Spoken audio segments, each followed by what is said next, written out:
እስልምና ማለት በመጀመሪያ እስላም ሲባል ቋንቋዊ ትርጉሙ ምንድነው? ቃላዊ ትርጉሙ እስላም ሲባል ምንድነው ሲባል እስላም የመጀመሪያ ቃላዊ ትርጉሙ እስላም ማለት የቃሉ ትርጉም እስላም ማለት ሲጀምር ሰላም ማለት ነው። ይሄ እስላም አስለመ ከሚል አረብኛ ቃል የመጣ ሲሆን መታዘዝ ማለት ነው። ሰሚሽን ቱ ጋር ማለት ነው። በኢን ሸሪዓ ፎርም ደግሞ በእምነት ደረጃ ደግሞ ስናየው እስላም ምን ማለት ነው ሲባል አንዱ አምላክ ላወጣቸው ህግጋቶች ኦኬ በፍቃድ መገዛት መታዘዝ ማለት ነው። እስላም ብሎ ማለት በእስልምና አንፃር ስታይ እስላም ምን ማለት ነው የሚለውን ሐሳብ ቋንቋ የትርጉም ራሱ ስናየው ሙስሊም ሲባል ከተባለ ደግሞ አንድ ሰው ለአንዱ አምላክ ለአላሁ ሱብሓነሁ ወተዓላ የሚገዛ ከሆነ እሱ ላወጣቸው ህግጋቶች ኦኬ እሱ አርጎ ያለውን ስራ የሚችለውን ያክል የሚሰራና እሱ የከለከለውን ደግሞ ሙሉ በሙሉ የሚከለከል ከሆነ አላህ ያዘዘውን ትእዛዝ ሙሉ የሚፈጽም ከሆነ ያ ሰውዬ ሙስሊም የሚል መጠሪያ ይሰጠዋል ማለት ነው። ግን ኢስላም የሚባለው ቋንቋዊ ትርጉሙ ግን ምንድነው ሲባል ኢስላም ማለት ሰሚሽን መታዘዝ ማለት ሲሆን ሸሪዓዊ ትርጉሙ ደግሞ ዲናዊ ትርጉሙ እምነታዊ ትርጉሙ ደግሞ ማለት ነው ለአንዱ አምላክ ለአላሁ ሱብሓነሁ ወተዓላ እርሱ ያወጣቸውን ህግጋቶች በፍቃደኝነት መታዘዝ መገዛት ማለት ነው። እስላም ብሎ ማለት ሙስሊም ደግሞ ለአንዱ አምላክ የሚገዛ ሰው የሚታዘዝ ሰው ሙስሊም ተብሎ ይጠራል ማለት ነው። እስላም ሲባል ይሄ አጠቃላይ ትርጉሙ ይሄ ነው እና ይሄ እስልምና ደግሞ መሰረቶች አሉት። እስልምና 5 ፒላርሶች መሰረቶች አሉት። በአዳም ጊዜ ነበረ፣ በእነ አብርሃም፣ በእነ አዳም፣ በእነ ዮሴፍ በእነዚህ ጊዜ ነበረ። አሁንም ያለ ወደፊትም የሚኖር ደግሞ 5 የእስልምና መሰረቶች አሉት ማለት ነው። እስልምና ፒላርስ የሚባሉ አርካኖች አሉት። የመጀመሪያው ምንድነው ሲባል ምስክርነት ወይም ሻሃዳ የሚባለው ነው። ከአላህ ውጪ የሚመለክ አምላክ እንደሌለ ስትመሰክሪና እንዲሁም ደግሞ አላሁ ሱብሓነሁ ወተዓላ በየጊዜው የላካቸው መልእክተኞች አሉ። በእኛ ዘመን ላይ የላከው መልእክተኛ ነብዩ መሐመድ ሰለላሁ ዐለይሂ ወሰለም ሲባሉ ቀደምት ደግሞ ከነብዩ መሐመድ ሰለላሁ ዐለይሂ ወሰለም በፊት የተላኩ ነብዮች መልእክተኞች ነበሩ። ኢየሱስ አለ፣ ሙሴ አለ፣ አብርሃም አለ፣ ዳዊት አለ። እነዚህ ጠቅላላ አላህ የላካቸው መልእክተኞች ናቸው ብለን እኛ ሙስሊሞች እናምናለን። ስለዚህ እነሱ እንደተላኩ የምትቀበይና የምታምኚ ከሆነ ይህ አንደኛው መስፈርት ነው። እስላም ለመሆን ማድረግ ያለብሽ የመጀመሪያው መስፈርት ነው። የመጀመሪያው ምን ቢሻለው ከአላህ ውጪ የሚመለክ አምላክ የለም ብሎ መመስከር ነው። ከአላህ ውጪ የሚመለክ አምላክ የለም ብሎ መመስከር ምን እናካትታለን? ለምሳሌ አላህ ሲባል ራሱ ማን ነው? ከሱ ውጪ የሚመለክ አምላክ የለም ብለን ስናወራ ማን ነው ሲባል አምላካችን አላህ በምዕራፍ 56 ላይ ምን ብሎ ያወራል? እርሱ አላህ ኃያል ነው፣ እርሱ አላህ መሐሪ ነው፣ እርሱ አላህ ሁሉን ቻይ ነው፣ ከማንም በላይ ነው። ኦኬ ጀባር ነው። ጀባርነቱ ደግሞ እዝነቱን አልገደበውም። ረህማን ነው፣ መሐሪ ነው፣ ያጠፉት ሁላ ምህረታቸውን የሚምር ነው። ሰማይና ምድርን የፈጠረ የፍጥረታው ዓለምን ጠቅላላ እዚህ ምድር ላይ ፍጥር የተባለው ጠቅላላ የፈጠራቸው አንዱ አምላክ አላህ ነው። እሱን አምላክ በብቸኝነት መገዛት ማለት ነው። ከአላህ ውጪ የሚመለክ አምላክ የለም ስትይ ያ አላህ ብቻውን የሆነ ከሱ ውጪ የሚመለክ ማንንም አካል የለም። ብቻውን በአካልም በማንነትም በእምነትም ብቻውን ነው አንዱ አምላክ አለ። ከእርሱ ውጪ ማንንም አምላክ የለም ብለሽ የምትመሰክሪና የምትናገሪ ከሆነ በልብሽ የምታምኚ ከሆነ ይሄ የመጀመሪያው ሙስሊም የምትሆኝበት መስፈርት ነው። ሁለተኛው ደግሞ ይሄ አንዱ አምላክ ደግሞ ለየህዝቡ ሁሉ እሱን እንዲያስታውቁ የላካቸው መልእክተኞች አሉ፣ ነቢያቶች አሉ። እሱን ያስታውቅባቸው እሱን እንዲያስታውቅ የላካቸው ማለት በተለያዩ ዘመናቶች በእኛ ዘመን የተላኩት ነብዩ መሐመድ ሰለላሁ ዐለይሂ ወሰለም ሲሆኑ እነሱ ነቢያቶች ደግሞ እንዳሉ መመስከርና መቀበል ይሄ ሌላኛው እስልምና መስፈርት ምስክርነት የእስልምናው መስፈርት ነው ማለት ነው። ሌላኛው ደግሞ ምንድነው አምላካችን አላህ ቅድም እንደነገርኩሽ ምድር ስለስልምና ሳወራ ትእዛዛት ተወሩ ይሻሉ። ከነዛም መሃል ለየሁሉም ህዝብ ሰላትን በደንቡ እንዲሰግዱ ትእዛዝ ሰጥቷቸዋል። ሰላትን እንዲሰግዱ ማለት ነው። ለየሁሉም ህዝብ ደግሞ ሰላትን የሚሰግዱበትን ህግጋት ደንቡን ደግሞ አስረድቷቸዋል፣ አሳይቷቸዋል በላከላቸው መልእክተኞች በኩል ማለት ነው።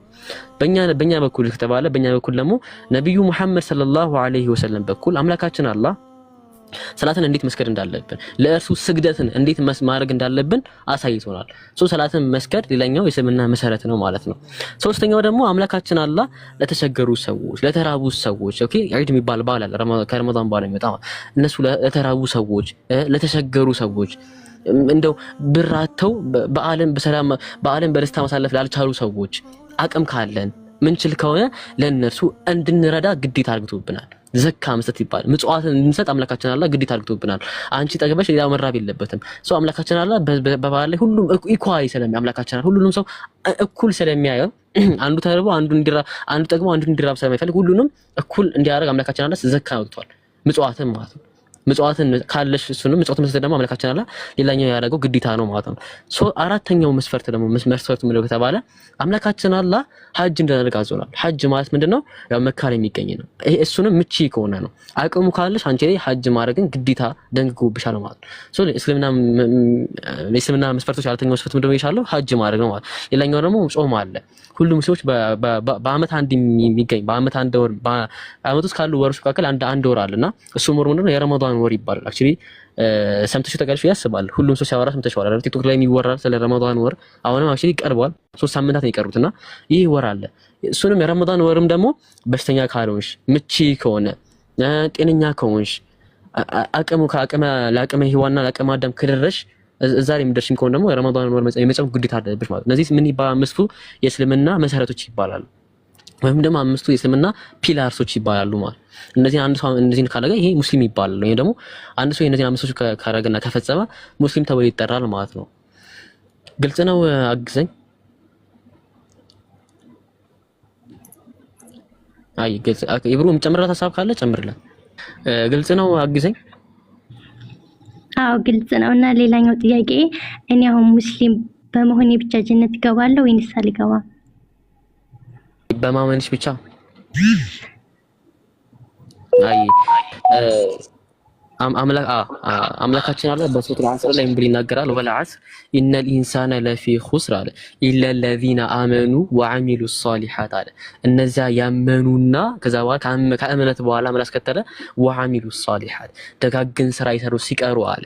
ሁሉም ህዝቦች ኪሳራ ላይ ናቸው ካለ በኋላ እነዚያ ግን ያመኑና ካመኑ በኋላ ደግሞ ደጋግን ስራ ይሰሩ ሰዎች ሲቀሩ እነሱ ግን ኪሳራ ላይ ያረሉ ማለት አምላካችን አለ። እምነትን ከጠቀሰ በኋላ ምን ተጠቀሰ? ደጋግ ስራን ጥሩ ስራ መስራትን ተጠቀሰ አምላካችን አላህ ማለት ነው። አንድ ሰው ካመነ በኋላ ሙስሊም ሆነ አንድ ሰው ለምሳሌ በአላህ የእስልምና መስፈርቶች እስልምና በአላህ ውጪ ካለ ያለ አምላክ አይጋቃ ካለ ውጪ ያለው አምላክ ተቀላላ መግዛቱ አላህ በብቸኛ ማምለክ ተጀመረ። ነብዩ መሐመድ ሰለላሁ ዐለይሂ ወሰለም ተቀበልን። ለምሳሌ ሰላትን ይሰግዳል፣ ለምሳሌ ጾምን ይጾማል፣ ዘካ ያወጣል፣ ምናምን ሐጅ ያደርጋል። ነገር ግን አላህ የከለከለውን ቢፈጽምስ፣ ዝሙት ቢሰራስ፣ ሰውን ቢገልስ ለምሳሌ አምላካችን ወላ ተቅረቡ ዚና አለ፣ ዝሙትን አትቅረቡ አለ። መን ቀተለ ነፍሰ ሙተዓሚደን ፈካነማ ቀተለ الناس جميعا አለ። አንድ ንጹህ ነፍስ የገደለ ህዝብ ጠቅላላ እንደገደለ ነው አለ። እንዳገሉ ነፍስንም ንጹህ ነፍስ እንዳገሉ አለ። ስለዚህ አላህ የከለከለው ነገር የተፈጸመ ሰው ምንድነው የሚሆነው? ቅጣት አለው ወይ ሲባል አምላካችን አላህ በቁርአን ላይ ምን አለ?